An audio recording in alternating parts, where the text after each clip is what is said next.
Awesome. Okay. Well, welcome everyone. My name is Vera. I'm not going to do a whole another introduction because I feel like I've done that too much.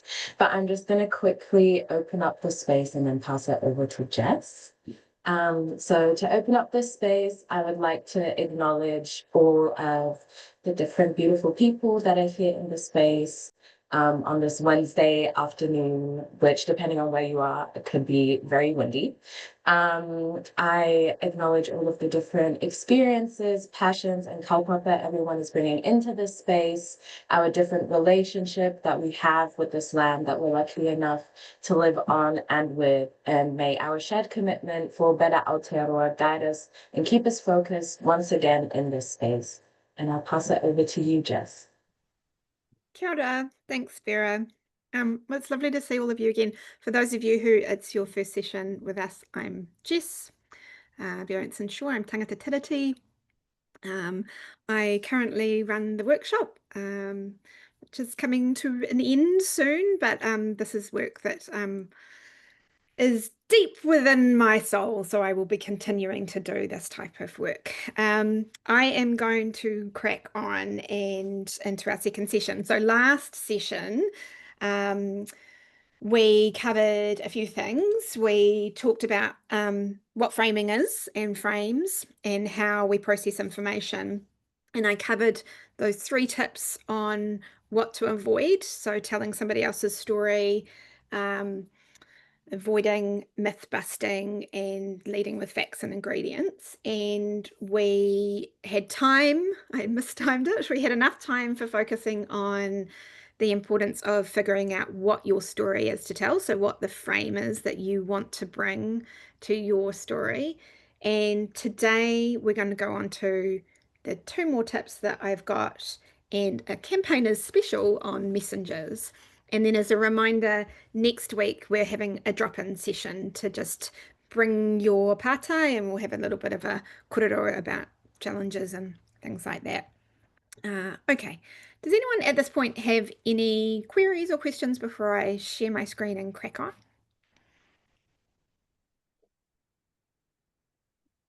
It's always like I just take a measure about how long until the silence is uncomfortable and then I just move on. So I'm moving on. Okay, cool. So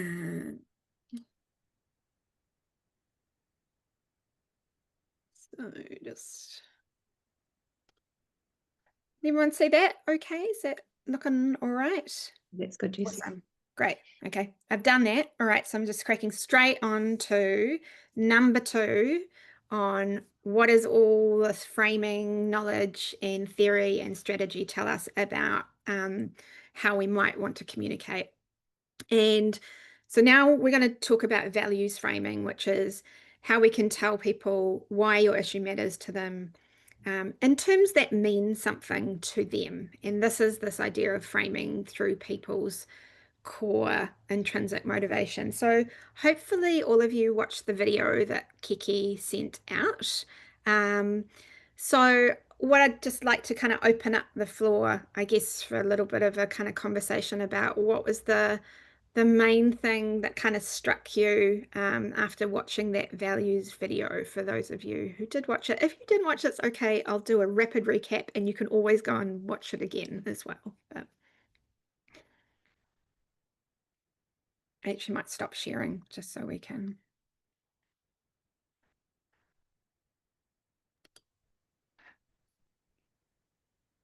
Yeah, I think one thing that I was really interested in was it talked about like intrinsic and extrinsic values. And I was quite interested how like intrinsic and extrinsic values can motivate a person at the same time. Like I guess I'd always sort of, maybe this is naive of me, but I'd always sort of seen like people's values as something that was very fixed and very, stuck in sort of one way or another, whatever that might be. And yes, I was interested to sort of see it put in the context of like, yeah, different things trigger different value reactions. Yeah, that was my main thing. Yeah, cool. Yeah, that's a really good reflection. I think one of the things I think about that, Isaac, is it makes me a bit more hopeful, right? That you know, people have lots of different values, and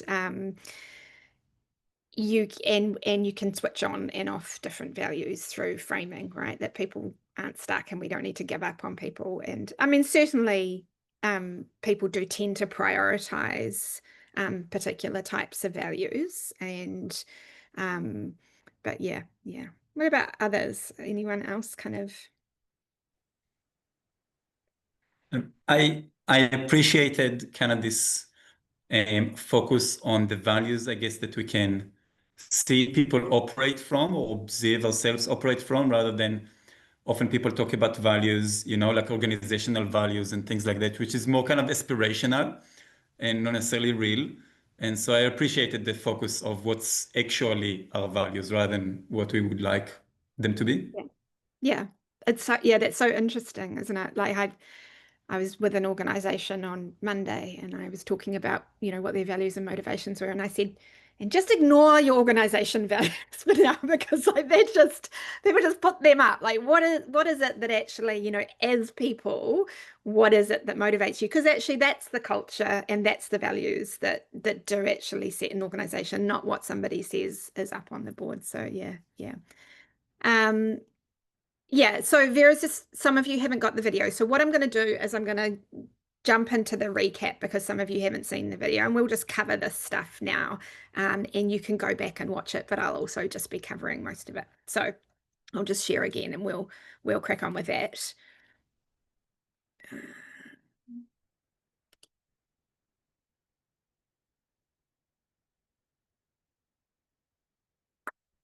Okay. Lizzie, I just wanted to check, we are recording, aren't we? Yes, we are recording. Yeah. Okay. All right. So in the video, what you would have seen, and if you haven't, this is what you'll see. This is a map of basic values. So this is a tool for us to think about people's values and motivations. It's not the tool or the Bible on human values. What it is it's based on research with hundreds of thousands of people now across multiple countries and cultures around what are the things that people say motivates them in life, the kind of the why. And it's the Common Cause Foundation, who we partner with, have mapped this, because the researchers who did it did not create a very nice, pretty map like this. And what it shows us is just those values that come up over and over again across different cultures. I will say that we've talked, there's a lot of discussion about Indigenous values, and I think we could probably say that this does not account for and isn't a map for how Indigenous cultures think about and reflect values. And certainly because it's been done through Western psychological research and cultural psychology, I wouldn't even attempt to kind of look at this and say this is a representation of Indigenous cultural values. But in general, from a kind of more individual perspective, this is what comes up time and time again about the things that motivate people. And it's useful as a tool for us when we're thinking about values as a frame or as a mechanism to frame communications. You'll see that the values are divided into 10 different segments. And what Isaac and I were just talking about before is that we all tend to hold all values. So, for example, I was brought up in a family that put a lot of emphasis on working hard and doing well at school. And if you look in the achievement labeled segment, you'll see that sort of success and capability and intelligence values are in there. But I also, through later experiences, you know, just through who I am, lots of the universalism values matter to me. So I am motivated by, you know, the idea of protecting the environment and broad-mindedness and all of these things. So I can hold both of those values at once. People tend to prioritize particular groups of values. And the thing to notice about this map is it's also a statistical relationship. So the closer any two values are to each other on the map, the more likely they are to be prioritized by a person at the same time. And so what that means is that, so I've just talked about achievement, which is on one side of the values map, and universalism values, which is on the other. It makes it quite hard, because those values are so far away from each other, it makes it quite hard for me to prioritize both those values at the same time. So think about it like a seesaw effect, really. If my achievement values are being primed or switched on, it's quite hard for me to also prioritize my social justice values at the same time if those two are in conflict with each other around a particular issue. So that's useful to know as well. I think it's useful also to know that some of the kind of words attached to some of these values don't always necessarily kind of connect and make sense to us. If you look down in the blue segment where security is, lots of those values or motivations are kind of focused around keeping ourselves safe, our families safe, or even our nation safe. So they tend to be lots of sort of, I'm scared of X other thing.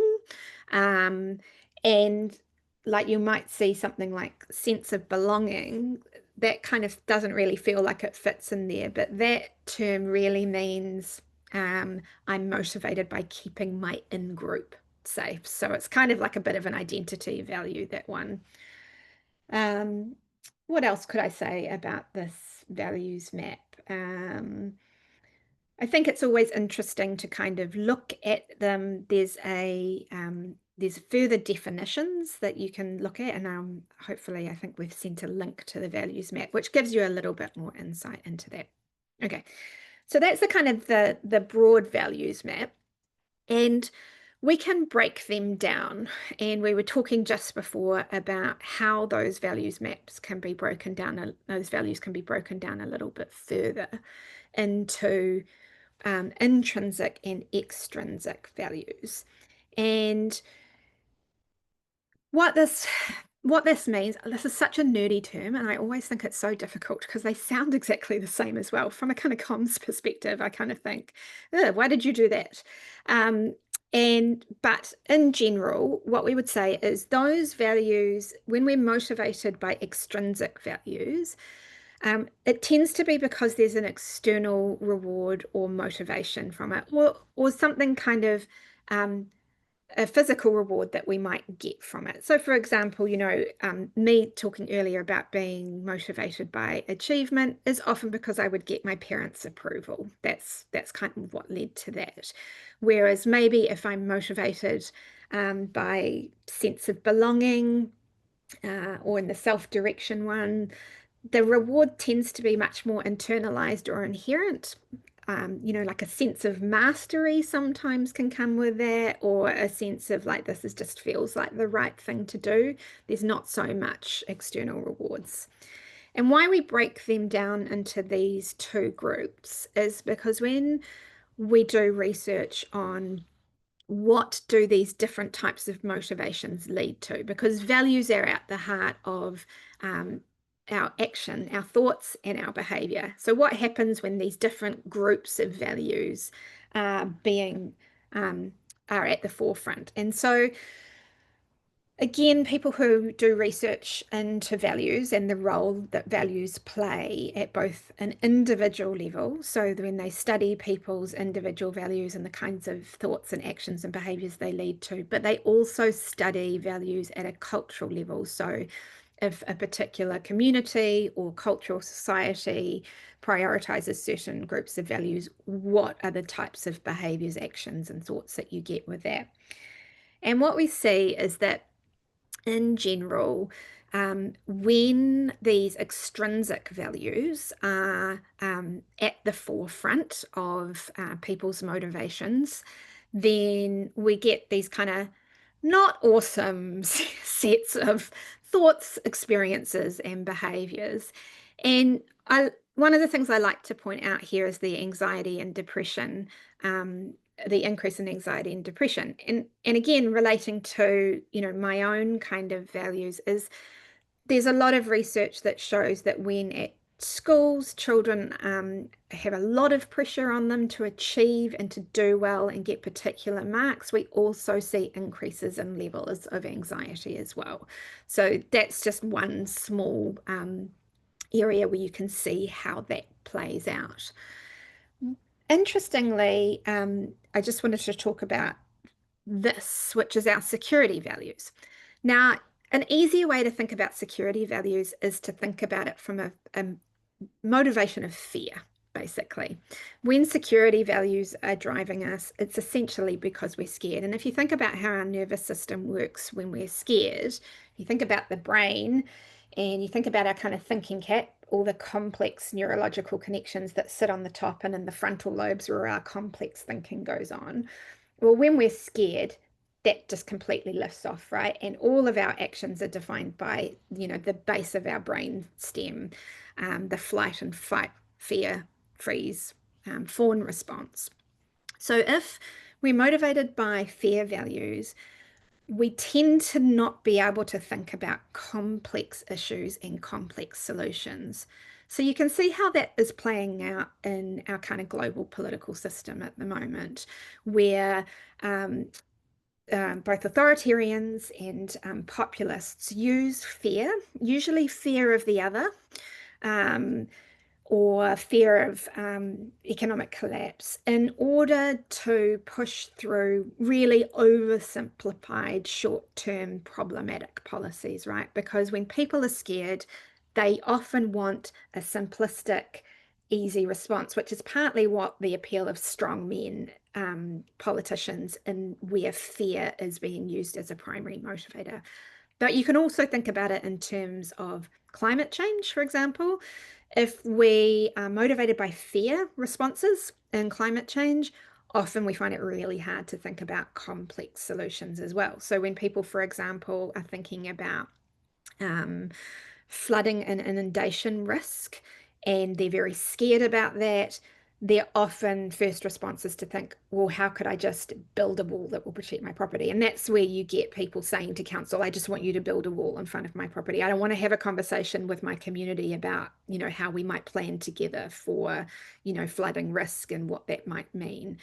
So again, when we use fear as a kind of motivating response, and what we're asking for is to people to think in more complex ways, is often going to backfire on us.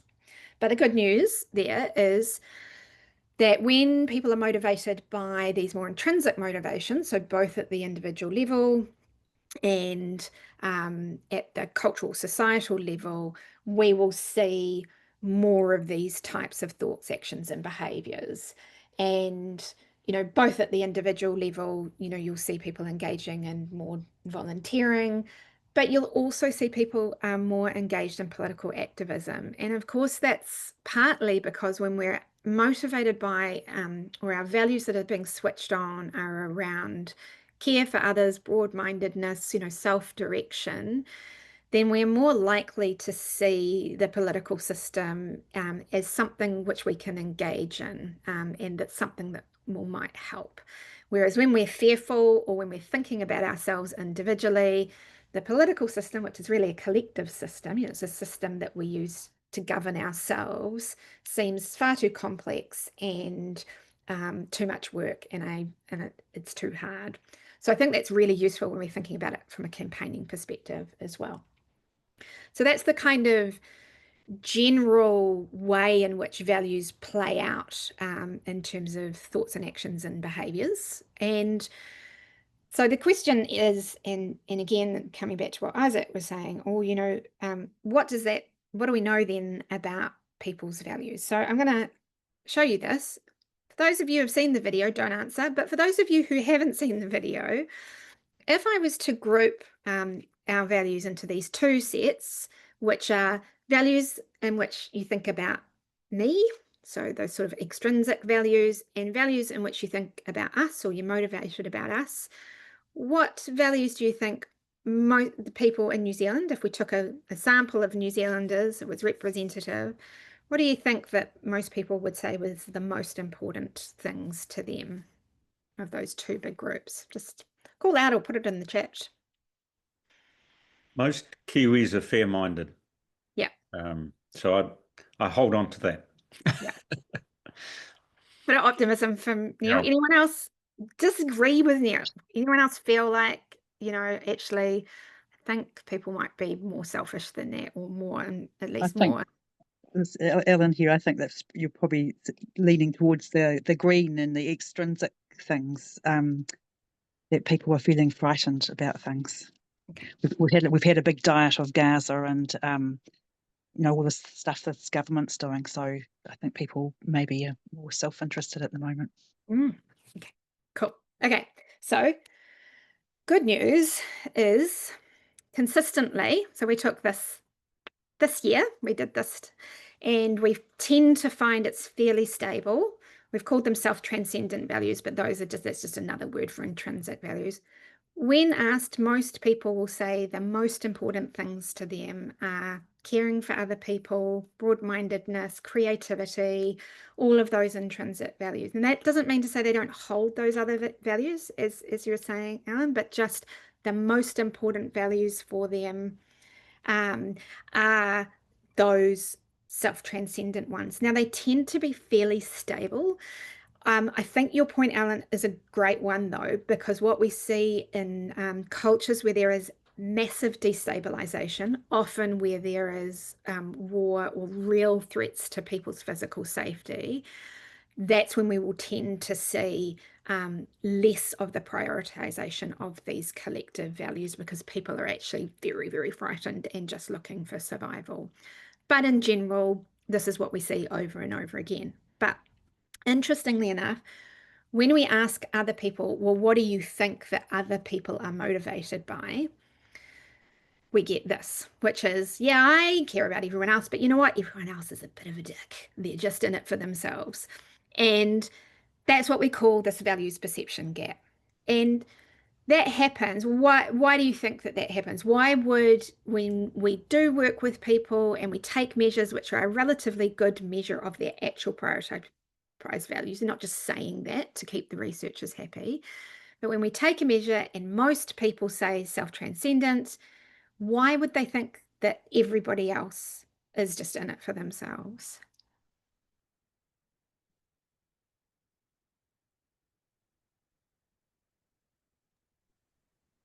I don't know, Ellen, again, but I think some of the behaviours you see around are quite interesting. Like, I'm very interested in sustainable transport, but the thing that gets people really revved up is parking, my space, my bit of public space. So it's kind of, you can think you're being very, out there for other people, but when it comes down to the little nitty gritties, that's the me bit that, and that's what you see in other people, I guess. Yeah. So I think it's a combination of all of these things that's been suggested in the chat and what Alan said as well, which is that we live in a culture and an environment in which extrinsic values are constantly being primed or switched on. We're constantly being told that the things that we should think about are the things that matter just to me, not to the collective us. So if you think about advertising, marketing, politics, even politicians who come from a more progressive space will spend a lot of time talking about, what's in your back pocket sort of thing. And what happens is that while values tend to be relatively fixed, do you remember the fast thinking little algorithm that I showed you, where we use values and beliefs get switched on through a particular frame, and then we make a decision? Well, what's happening is that the frames that are being used to talk about information are primarily extrinsic values. So we're being given a signal that the values that we should be thinking about when making a decision are our extrinsic values, not our intrinsic values. So in the case of the parking, for example, we're constantly being switched on and being told we need to be thinking about what's in it for me with my car park. Now, people do hold different values where they can think differently, but the frames that are being used or being brought to the issue are kind of serving to switch on these extrinsic values. So both we're seeing them in our environment, we think everybody else holds them, everybody's communicating through extrinsic values frames. So now everybody's bringing their extrinsic values to their decision making. So you can see we're in this kind of negative feedback loop of extrinsic values. And of course, what happens, and I used to do this as well, is that when we see that in our environment, because it's the water that we're swimming in, we think, aha, I too have to use those values in order to connect people to my issue. So I did a lot of work, as I spoke earlier, in the space of child and family poverty. And before I understood any of this research, I would spend a lot of time talking about the costs of child poverty. So I would frame the issue through what it cost us. Now that's using extrinsic values to turn on particular ways of thinking that were actually relatively unhelpful for people to reconsider what are the causes of child poverty and what would the solutions be. So it's something that we do because we're social creatures. And what our job as campaigners to do is to think about, actually, now I know that extrinsic values are probably not going to be that helpful. They're going to switch on the wrong beliefs and decision making that I probably don't want. And also that people keep seeing these everywhere. My job can be using intrinsic values to frame things. And so what that looks like in practice, try to get my, is less telling people it's important, this issue is important, or that it matters because of money, either money that can be returned to us or money that we're losing. Less telling people that this matters because you should be scared and it's a terrible risk, or because it will make you look good. So here's an example. This is a classic. I do quite a lot of work with the arts and culture community, always talking about how much arts and culture brings to our economy. Now, this is a true fact, right?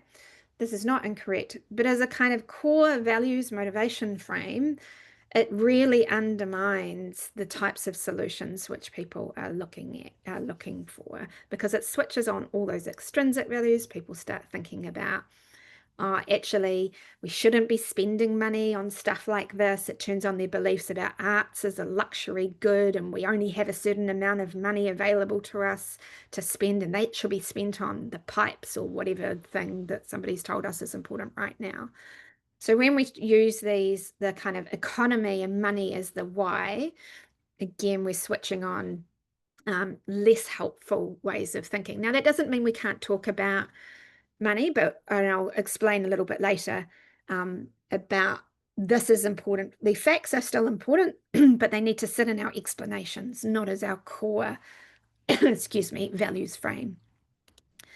And again, this is an example of using fear, classic in the climate change space. In an uninhabitable earth, it's all going to turn into hell, and I don't know about you, but every time I hear this stuff, it really leaves me in quite a demotivated space where I find it very hard to engage and think about some of those complex solutions and feel hopeful that humans will actually do anything about it. So again, that switches off the kinds of decision making that we want from people, the more complex decision making and more complex actions that we want for them to engage in. And rather, what we want to do is try framing our issue through more intrinsic values. So in this case, this is again an arts example. We're talking less about the arts as bringing us money and more about the arts as being a way in which we're challenged and enriched as humans. And you can see how that frame is much more in that intrinsic space. And it helps people lean into the idea that actually arts is something that, yeah, it's so core to who we are as humans. So we need to start thinking about it through that frame instead. And here's another one. This is some work that we did during COVID. And prior to this, the main way of talking to people about vaccination and immunization was through a risk frame. So if anyone ever had a conversation with you about immunization, especially if you had children, and they would talk to you about what the individual risk to your child was of the vaccination or the disease which it was trying to prevent. And what we found is that that wasn't particularly motivating for people. It tends to get them into quite a fearful space, fear sometimes leads to people vaccinating, but it's a slightly coercive kind of way of going about getting consent as well, to be honest. What we found is that people were far more interested in how COVID vaccinations might protect other people in their community, especially older people in their lives, young children who would be have immune compromised issues. And so when we framed COVID through these intrinsic collective frames, it led to people leaning a little bit more into thinking about the immunizations in a more helpful way. It doesn't necessarily mean that they would ultimately say yes, but it allowed them to see and think about the effectiveness of the immunizations in a more generative way. Okay, so what I want to show you now is a couple of videos, and this is an example of what it looks like before we think about it framing through intrinsic frames, and the same campaign then made a switch to frame through intrinsic frames. So the first video I'll show you is for the PPTA, and the PPTA very kindly share this with us. It never went live. They got it made, and then they did some training on this, and they thought, oh, I think we might change our approach. So this is what it looks like when we instinctively use extrinsic values to frame an issue. In this case, it's pay for teachers. Okay, now I will play it, and just let me know if you can't hear it or can't see it.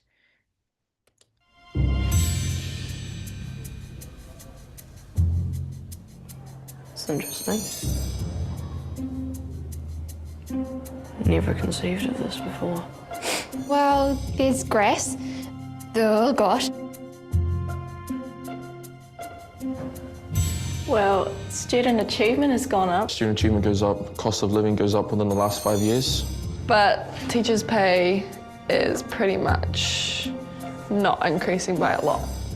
The teachers are like teaching us and our achievement has gone up, but look at their pay. It's not equal. I'm just surprised that teachers' pay hasn't gone up as much. They should be paid a lot more than that. Especially looking at the cost of living. It's not fair. You know, they put a lot of effort into our achievement, obviously. Years ago, our teachers' pay was the same as MPs. Maybe something to do to solve the problem would be, I feel like, up to the teachers' pay. Put it up. Because you may think that teachers are just doing this for fun, but they don't. They're worth a lot more. I think that is what teachers deserve. I'm not good at maths. No, wait. We want it to be here.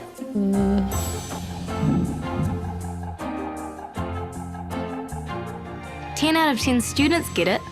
Fair for teachers, good for us.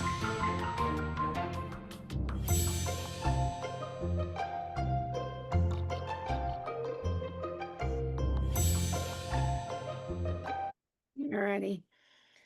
So what did you notice about that? What do you think the kind of the values frame through which they were saying why teachers' pay should be increased?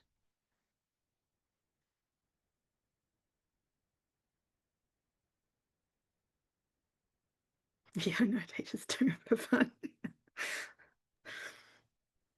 Yeah, you get it. So changes results in a dollar focus, yeah. Yeah, it was that bit at the end where it was like, what's good for them is good for us. Like, you know, very much being like almost transactional, right? Yeah, totally. I think one of the things that is interesting about this video is they say things like fairness and equal, right? And for people in your base, if you think about, you know, the audience groups we look at, that's like a tidbit for like, oh yes, this is about equality and fairness. But actually the underlying frame, and this is the important thing, right? The story that they're actually telling there is one of achievement and money, because achievement's gone up, therefore pay should go up. And this kind of brings you to one of the challenges of using money as a frame is what happens if student achievement doesn't go up? Do we think that teachers do a valuable job and should be paid well for that regardless? right? So, and this is one of the things was when we use cost to really talk about an issue that's much deeper than cost. It's about ethics, it's about doing the right thing, it's about kind of valuing of people who do important roles in society. When we link it to things like achievement and money, we're automatically saying you're only worth something if you achieve X.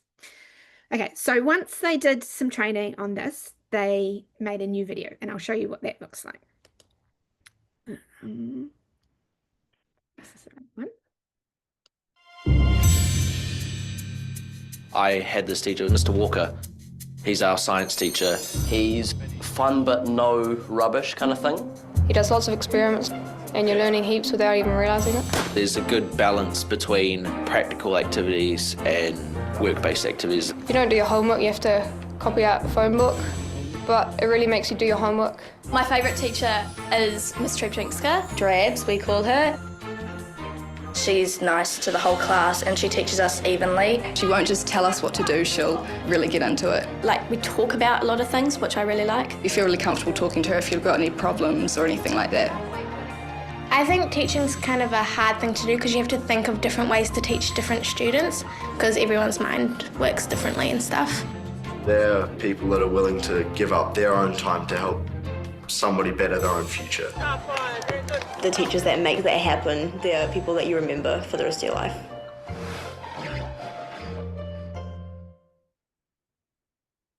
So just before I just ask about what values you think are in that, how did that make you feel?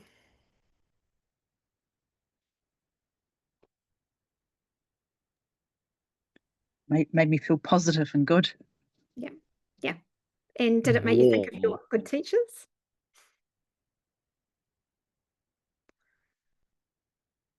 So I think it made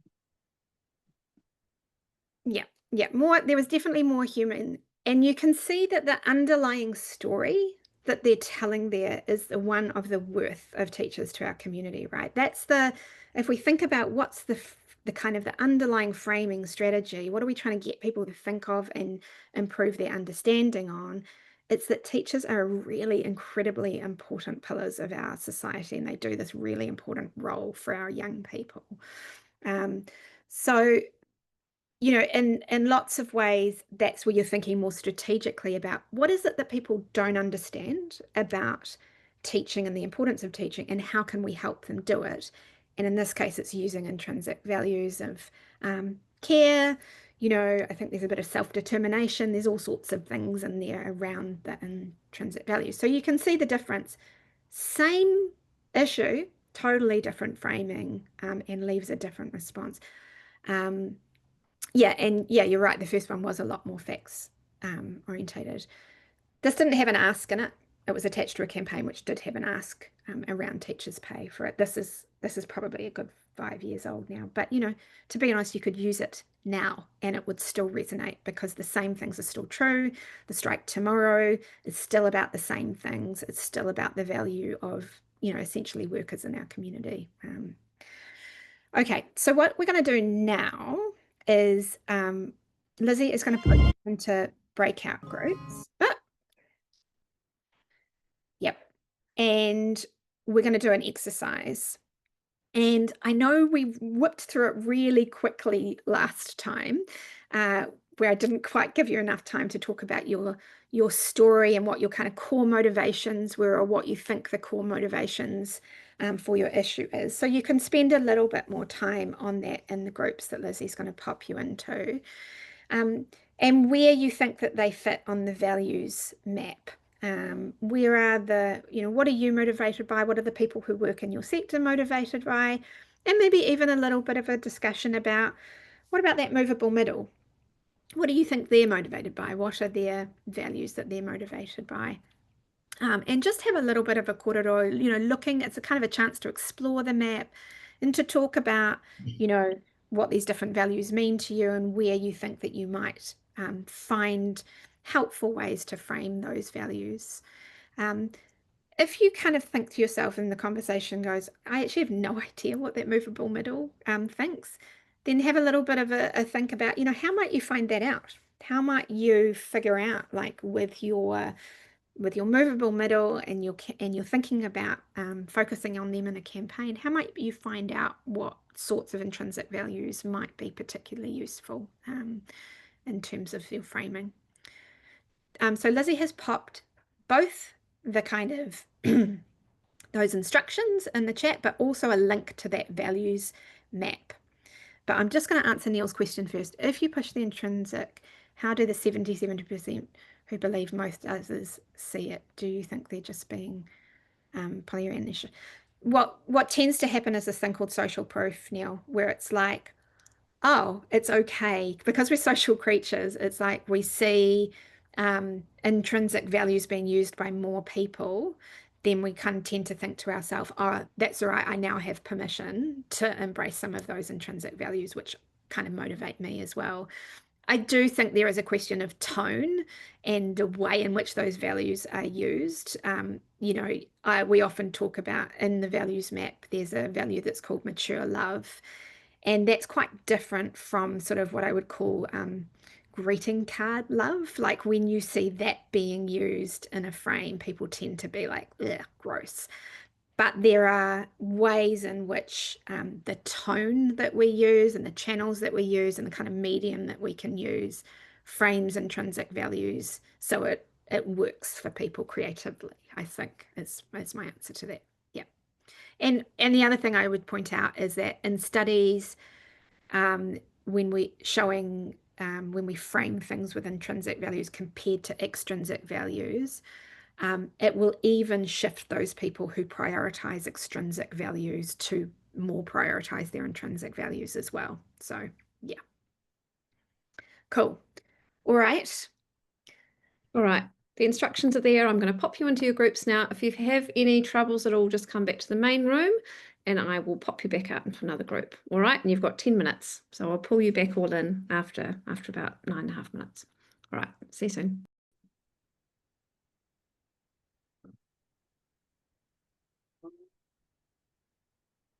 Got a team, no doubt. Cut off halfway through very important conversations and sentences, the joy of Zoom breakout rooms. What reflections on that from anyone?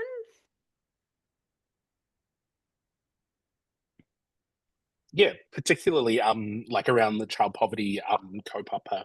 I think to be sort of, you know, at that point where you are actively supporting the goal of eliminating child poverty in Aotearoa has to come from that space of universalism, right? For, you know, social justice in particular.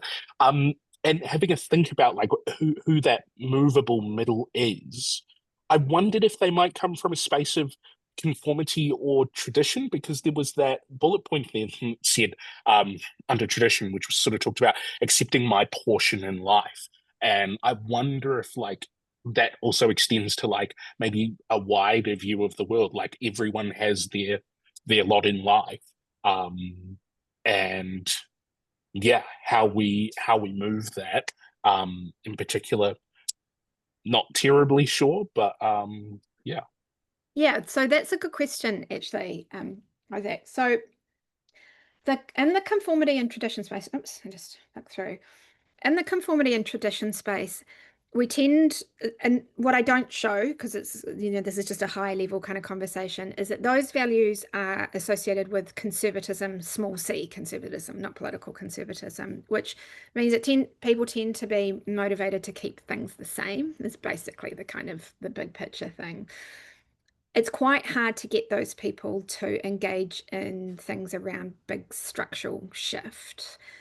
But what I didn't show you before is that if we think that people's prioritized values are in the conformity space, and I think you're right, like lots of people who would care about child poverty probably do have values in the conformity space. I think traditionally, if people are associated with the church, like especially the Christian church, they tend to have those sort of tradition, self-discipline.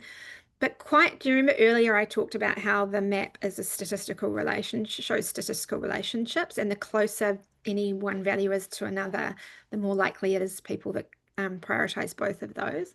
So if people are sitting in that conformity and tradition space, quite close to that are values like responsibility honesty, helpfulness.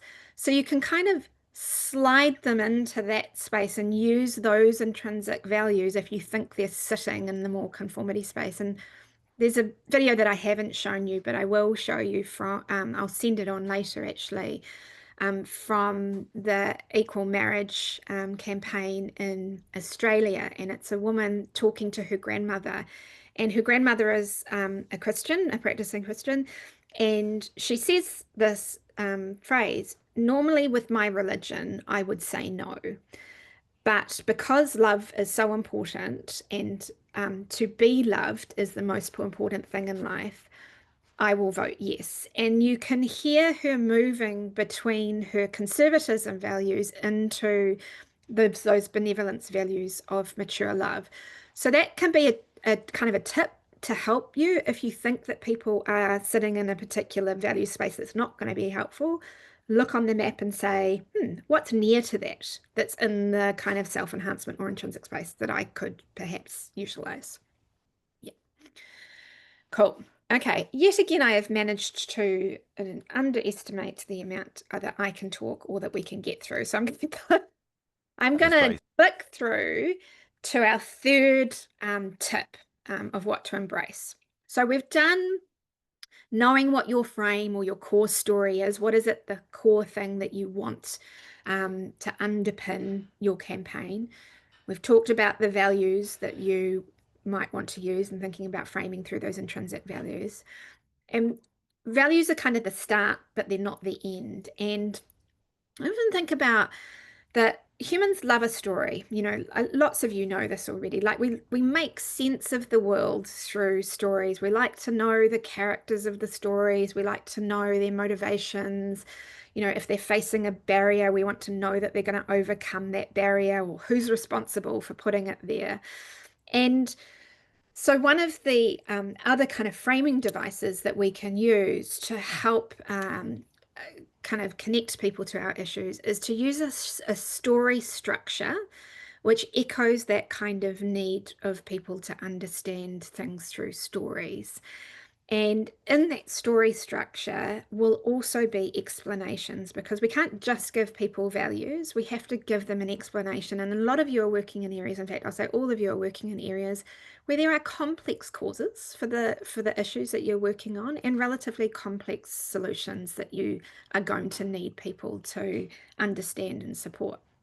So this story structure, which is something you can use for all your communications, short or long, is a way to share the key information and the key frames that tends to land with people a little bit more. What it doesn't do is, if you're thinking about how you can get your stories to land with media, that's a slightly different issue. But for now, if we're just thinking about how you can structure your communications, this is what we recommend you do. And the way that it looks like it is you're leading with your values. So you're choosing whatever your intrinsic or collective kind of value is, and that connects to people's deepest motivations.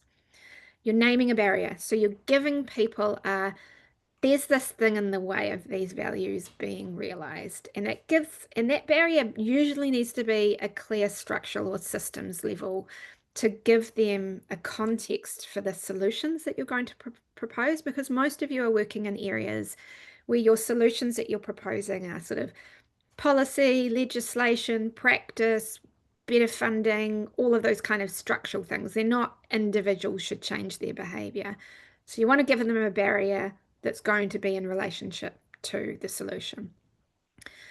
Provide them with a short explanation. And this is where your facts come in, because facts are still really important. All of you work in areas where you're not selling Coke to people, either the drink or anything else. You are actually giving people and the evidence, what we know, whether it's lived experience evidence or research-based evidence, there is good evidence driving the work that you're doing. And we want to share this with people. So we can provide this through a short explanation of how the problem happened, what the impacts are, and the different roles that people have played in that. And that's the perfect kind of carrier for your facts, and means that you don't end up spraying people with a fact fire hose, as I call it. It keeps your facts in a kind of contained and purposeful space that are helping people understand the causes and solutions. And you want to move quickly to concrete solutions, because for most people, one of the most difficult things for them when they are listening to communications about complex or big, scary issues is that they feel like this is hopeless and we can't solve it. And if they care, they really want to be able to know that there's something that can be done. So moving into concrete solutions gives people a real sense that change is feasible. And you can end with a vision. Now, we talk about you can end with a vision, but you can always sometimes lead with a vision as well. It's kind of a preference of what you know, the kind of context that you're in or how you think the story is best set. But if you end with a vision, it goes to show people, hey, look, if we implement these solutions, this is the type of life that we can live. So it's kind of a satisfying conclusion. Think of a good, I don't know, rom-com always has a nice ending, right? So it's like that, you know, if we implement these solutions, this is the world we live in. So I'm going to show you what that looks like in reality. So this is one of the messages we tested for Tatility, which I talked about last time. And this, we call this the class culture solidarity message. And the frame underpinning this is a frame about across class and across cultural and ethnic groups, we are stronger together. That's the frame that underpins that. Because the oppositional frame is one of trying to divide us, right? It's one of be scared of the other. Okay, so we start with no matter who we are or where we come from, most of us want a future where people and the environment are well cared for. So you can see there's our intrinsic motivations. We're naming them. Now the barrier. Right now, certain politicians want to divide us, so we're clearly naming what the barrier is, and distract us by attacking the treaty and the unique partnerships that's the heart of it, all while they create laws to help a few profit by exploiting people in our environment. We've added a bit here around their motivations.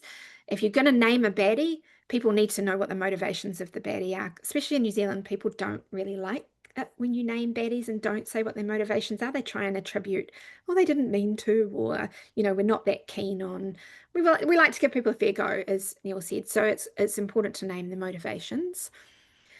Now we're giving concrete examples of essentially, this is the explanation bit. Yet when people in government properly commit to that partnership with Māori, it's led to some of the best decisions for our future generations. Just like when Māori and local government created a partnership, each bringing their strengths to uplift the well-being of the Whanganui River. So we've given them a concrete example here of how this has worked. When our environment thrives, so do the people who rely on it. Again, we're reframing that coming together. When we come together on behalf of our future generations, we're strong, and we're guided by the treaty to work in partnership. So these are our solutions. We're making New Zealand a place where all communities thrive. So that's just a very brief vision. So you can see that structure working through this particular message as well. It's been tweaked a little bit for the particular needs of this issue. But in general, for those of you who have worked with Action Session before, you will probably be familiar with this structure because it's a structure which is consistently used. Just going to go a little bit more into the explanations.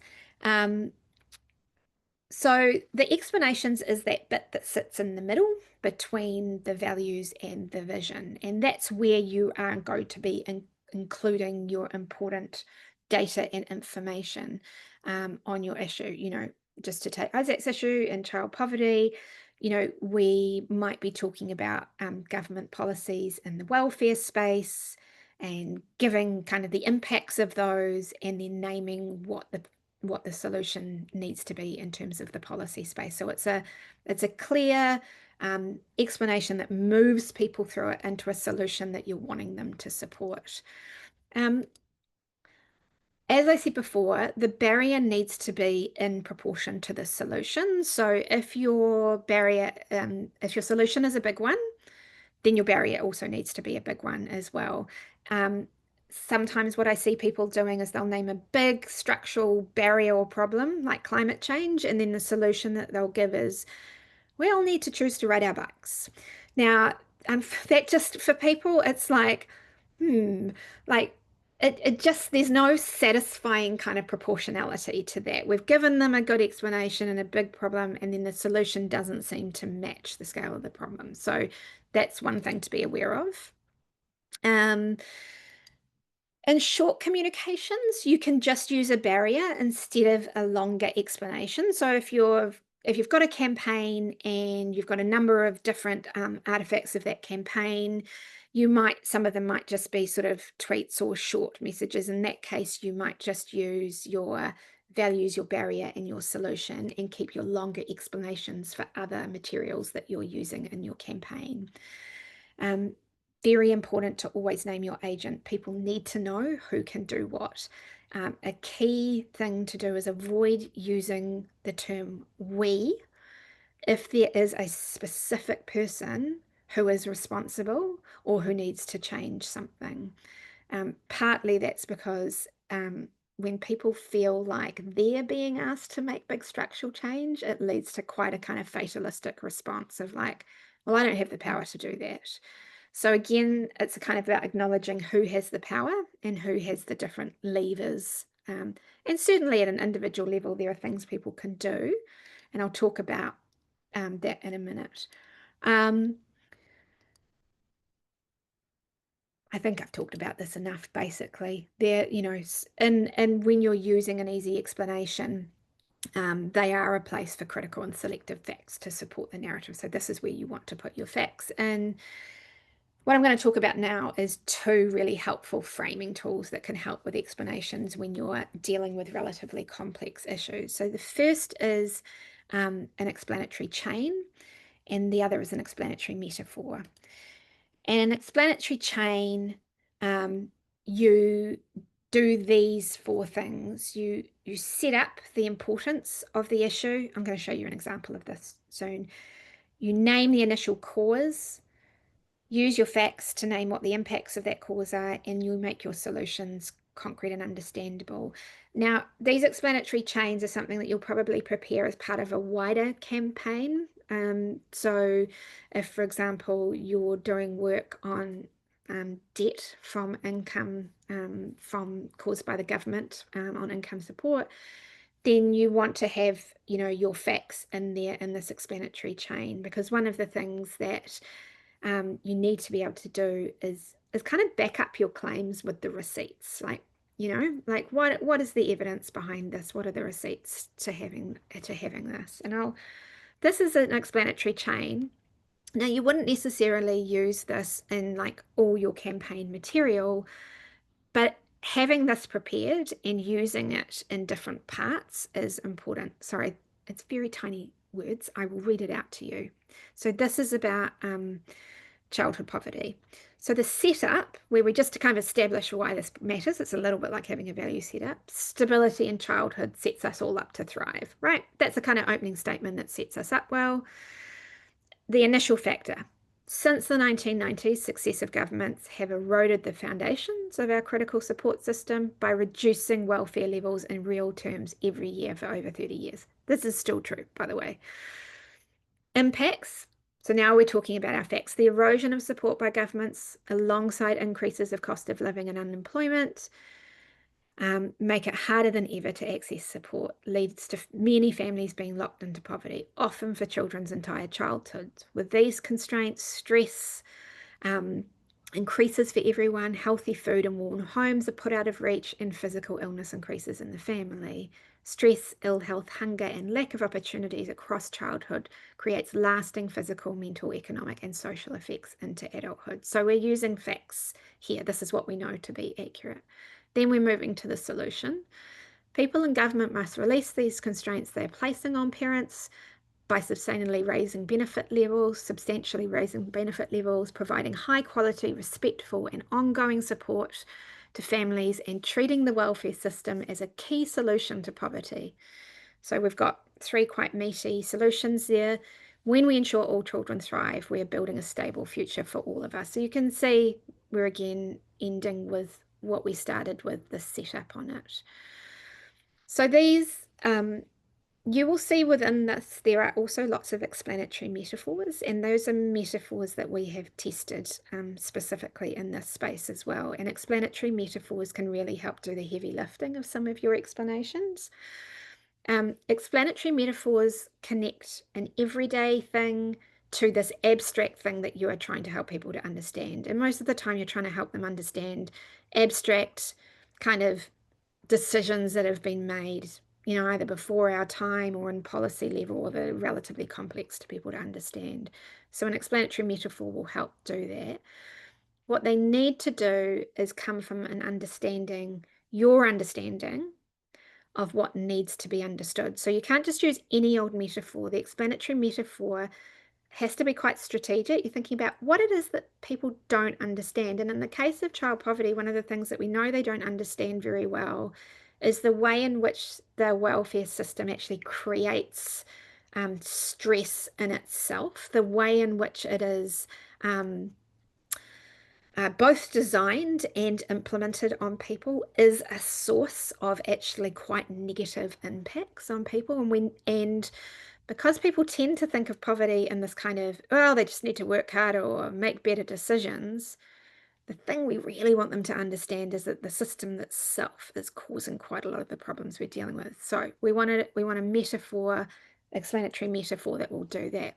And in this case, what we got was we wanted to explain this idea of how the system constrains people. So we talked about constrictions and constraints, and then this led in this particular action station example to talking about a weight and lifting the weight, because that metaphor placed the cause and the solution externally to individuals. It said that this problem is a systems problem, and the job is to lift the weight of debt. It's not on the individual. So you can see how that explanatory metaphor is doing, pun intended, some of the heavy lifting of helping people see that the issue is outside of the individual. So that's what an explanatory metaphor can help do, and help those explanations if we think people are misunderstanding causes and solutions. This is an example from arts and culture. So one of the things that people in the arts, culture and creativity community want people to understand is how fundamental art is to our very kind of existence as humans. And they talk here, they use this great metaphor, the cultural power grid. Theatres, festivals and community centres are our cultural power grid, sparking creativity, generating cohesion and drawing from an abundance of local talent. So you can see how that explanatory metaphor is helping people to see, you know, this is the foundation. This is the foundation of who we are and how we thrive, which is something they really want people to understand. And you can see how different that is from saying arts and culture brings us lots of money, right? And that feels quite different as well when we talk about it being the cultural power grid. I've talked about this, how solutions really need to be concrete and match the scale of the solution, and being really clear on who should do what and how, and just avoiding vague statements. And if you can, show how it's worked before. So you'll recall in that class solidarity message, I gave a specific example of where working together between Māori and government had worked on the Whanganui River. So as much as you can give some of those concrete examples of where these solutions have worked before, that's helpful. Rather than going into a small group breakout at this point, I'll just pause and I just ask you to reflect on, you know, do you feel that you have access to the materials for good explanations? And if not, like, who might you go to for some of these better explanations? Who could you collaborate with in your areas? I'd be really interested to know.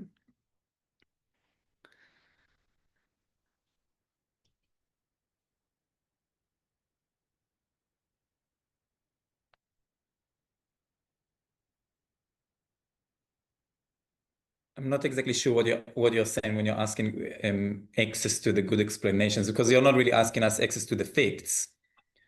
Well, but partly I am, I guess, is that sometimes what we need is a few more facts than what we have, or at least a deeper kind of, you know, expertise on the facts than what we have if we're trying to tell a particular story.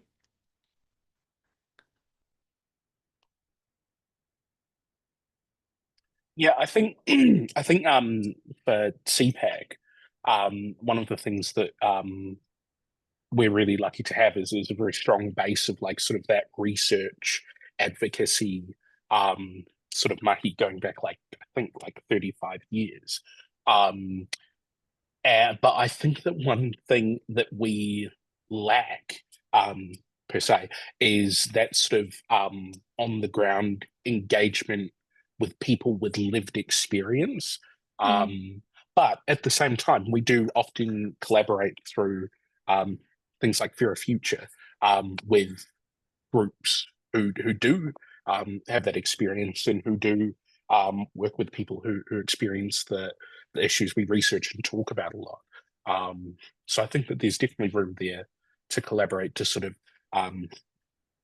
access those good explanations and those explanations that don't just resonate with people who don't necessarily themselves experience the issue, but with those who do as well.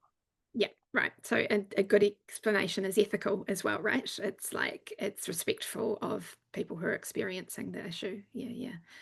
And I think just reflecting on that, Isaac, you are highlighting the importance of collaboration essentially, right? Is that no one here can do it alone. And everybody brings something to the table around this stuff, and a great set of frames and a great story will be able to draw on all of those different expertise of that. And one of the things I'm often asked about as well, the media want a personal story, and what should we do about that? And one of my reflections, and I've talked to various members of Action Station before about this, is that whatever your personal story that you choose to highlight, is just making sure that that what's highlighted in the story is, for example, the structural issues, because personal stories can so easily tip into people making judgments about that individual and what that individual could or couldn't do differently.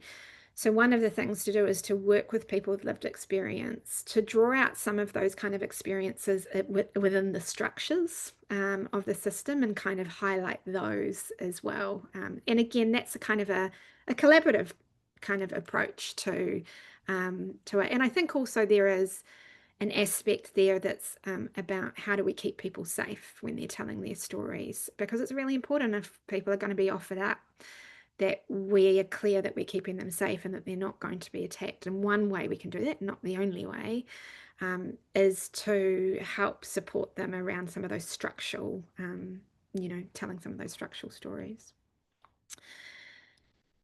Okay, so I'm just going to, this is an example of where we match the scale of the problem with the solution. So from a creative perspective, again, if we're going to name that creativity is at the heart of all our communities, then the solution we want to give is that creativity is embedded right from the start in our education system. Not that, we should pay for tickets for people to go to a show a year or whatever other kind of individual level solution. Emphasizing the importance of naming the agent who has the power to act. This is an example from Guyon Espina's reporting on the alcohol industry. And really interestingly, this is some parents whose son tragically died in a drunk driving accident. He was himself drunk, and that was a story that could have fallen so easily into the individual personal blame. But what the framing did was focus entirely on the policy and legislative system, which allowed him to continue to be served alcohol. And in this case, the parents are specifically naming the minister, and you probably can't read that so well, but Nicole McKee, about what she could do to change the legislation that would stop young people from continuing to being served when they were drunk. So, that's a really interesting example of how you could take something which could so easily turn into an individual blame and individual level solution, more personal responsibility, and flip the frame and said, look, this is about, what are we doing as a society to protect our young people, and who is responsible for that? Well, that's the minister, the Associate Health Minister. And I talked a little bit earlier before about your call to action and, really importantly, engaging with people as citizens. This was again from the culture and creativity space, but the campaign specifically was around voting in the local body election and voting for people who supported arts, culture and creativity. So again, engaging people at that kind of citizen and civic participation level was really important because people have lost a lot of that understanding. They tend to be engaged often at a kind of individual consumer level.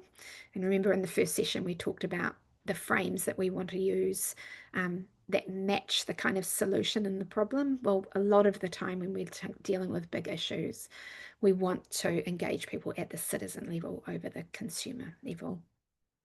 And I'll just say, not every story needs to do the whole job. So everything that I've given you sometimes feels like a lot. And sometimes what I can, the feedback that we get is, oh, I feel quite paralyzed that it has to do this perfect job. But think of stories like tile pieces in a mosaic, right? They all add up to the bigger picture. And so not every story needs to do everything. I think the most important thing is that you get the frame, the core frame that you're working with. If you get that right, you're generally doing good. So, okay. So, I am going to quickly just talk about the role of messengers because they are important. And I'll just answer this question first. A problem that comes up with providing these full explanations is they feel like some people don't want to read anything too long. Yep. And marketing people just suggest 3 or 5 points if they're not going to read it. And I totally agree with this. And I think one of the purposes of these longer explanations is A, they get you really clear as campaigners about what your explanations are. So that's the first thing, is there's a bit of prep for you. And gets everybody on the same page. And they provide your receipts. So they don't, as I said, they don't necessarily need to lead in your campaign material, but they certainly should be there to provide the receipts and to inform some of your campaign material as well. So they might sit on websites. They might sit on, what questions people have about things. Once you've done them, you'll find them informing your stories as well. So again, they're really good prep work. Okay, so messengers are a frame. I'm a frame. So everything that I represent to different people mean that I bring a whole lot of stories and assumptions with me. And some of that will make it easier for people to hear me and some of it less. So for example, I'm doing some work at the moment on immunisation and how to talk about immunisation.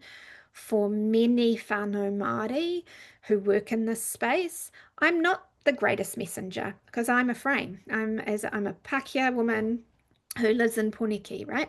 And that's okay.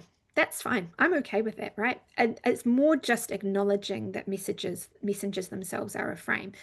So you want to consider that the values and the experiences and the background that the messenger has attached to them and the alignment that that has or not with the movable middle group. And I'm going to show you a couple of examples of where the values that sit behind a messenger can be quite helpful to the movable middle. So this is an example of an ex-Conservative politician talking positively about the treaty's principal bill.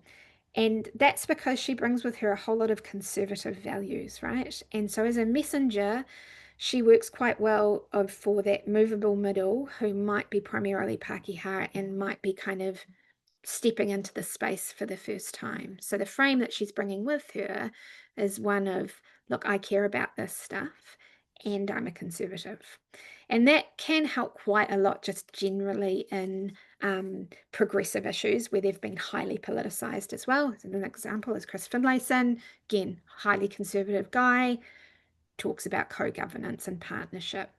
He's a messenger that can help frame Te Tiriti partnerships more positively for that movable middle group. This is Catherine Hayhoe, and she's made quite a lot of impact in the States because she is an evangelical Christian and she talks about climate change. So again, she brings, as a messenger, she brings a whole lot of frames with her from that space and that more conservative space. And in this case, there's a lot of work done around faith leaders and their call for bold, ambitious strategy to tackle child poverty in the UK. And so that again are well aligned. The values of the messengers are well aligned with the values of the message. So again, it's about what's the alignment between the messenger and the message that you're talking about. So sort of top tips are: consider the stories that your messenger brings with them. Does it negate the message? And be careful. Consider the alignment or not with the values of the movable middle group.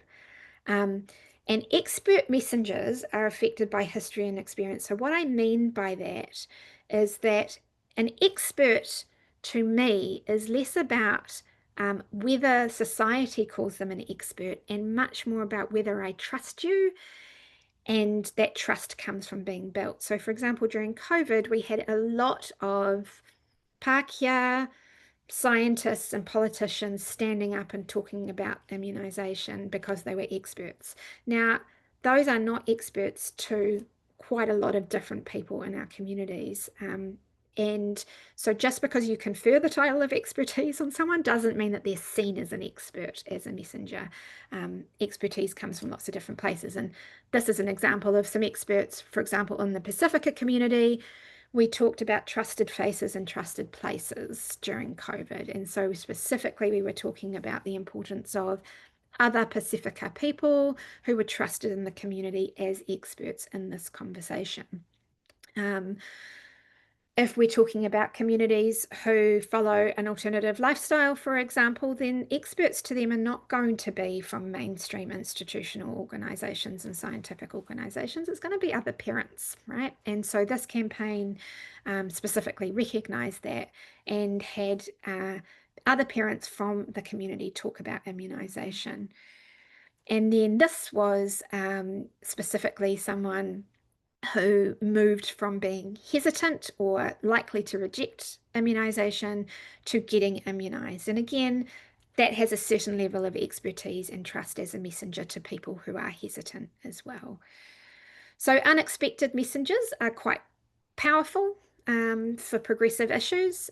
They're providing social proof, again, that something is more widely accepted. In this place, you've got a guy who's talking about biking and busing and public transport, who also loves cars. So that, again, he can be quite a powerful messenger for that movable middle group. Most useful is to have a range of messengers if you can, so that you are covering off the different needs of different groups and making sure that they're going to stay on message. I have seen a lot of campaigns go off-piste because someone got really excited about a famous messenger and they could not stick to the message. And so again, to be honest, everyday people are often really compelling messengers as well. So I am sliding right up to the 1:30 group. And so this is just a reminder that collaboration is key and connect us with other people. That discipline and repetition is key to this stuff, because that's how frames and new frames embed, is through people hearing them over and over again. And sometimes just to recognize that our problem isn't always a framing one. We're actually doing great framing, but it's about the amplification. It's about how often it's shared, the scale at which it's shared, and who's using it. So sometimes you're just doing a great job already, and it's just about helping more people use it. So just a kind of a reminder that you're all there for each other, and the more that you can sing together, the more impact that it will have. Phew, luckily we've got a whole session next week where you can ask questions. See, I didn't leave a lot of space, but hopefully that gave you a lot to think about. And there's a few things that we're going to share afterwards, get the video to you again, and those couple of videos that I talked about. But I have just scraped through and got you through and out on time. I'm happy to answer questions for 5 more minutes if people would like. I'm really happy to do that. So. Can I ask a question? Just Ellen here.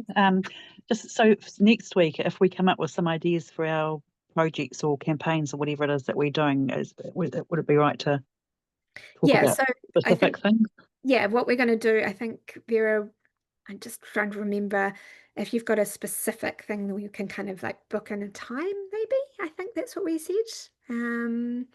But actually, to be honest, just turn up, Alan, and we can talk about it. It's always useful for people to bring their issues and hear how I respond to other people's questions as well on different issues, to be honest.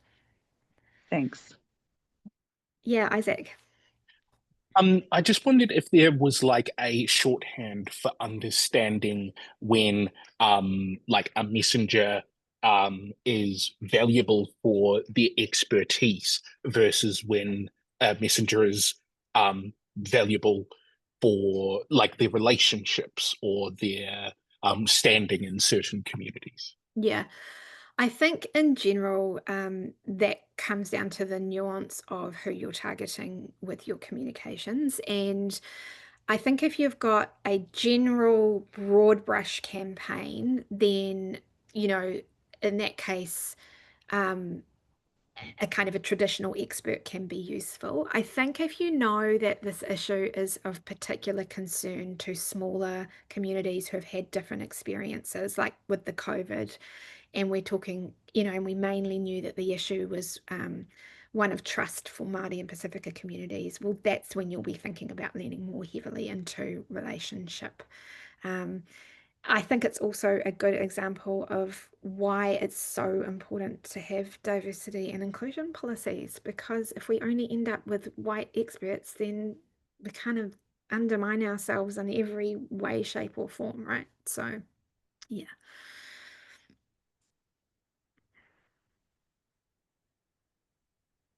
Anyone else got anything they're dying to ask at this point, or just that was a lot and you're going to need to go away and have a wee process?